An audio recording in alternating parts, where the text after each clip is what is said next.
ধরে যেই উচ্ছ্বাসটা দেখলাম সবাই খুব ট্রাই করেছে আসলে, বাট মানে হার জিত তো আছে, আর কিছু করার নেই।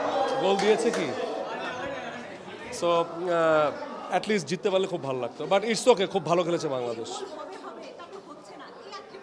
আমি তো একটু পরপর দাঁড়িয়ে যাচ্ছিলাম, একটু পরপর মানে বসতেই পারছিলাম না, আর যখন গোল দিল তখন বাংলাদেশের স্পিডও দেখলাম অনেক বেড়ে গেছে, বাট ভেবেছিলাম যে হয়তো বা 3টা গোল দিবে, বাট এনিওয়ে নেক্সট টাইম।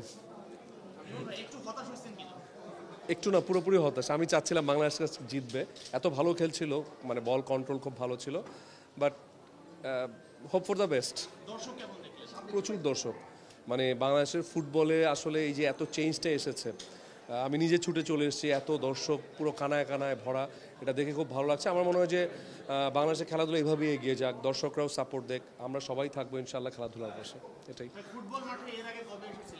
আমি সত্যি কথা বলতে আমি ফার্স্ট টাইম এলাম ফুটবল মাঠে, এই প্রথম এলাম। আশা করছি নেক্সটে বাংলাদেশ যেরকম খেলছে আরও প্রচুর আসতে হবে।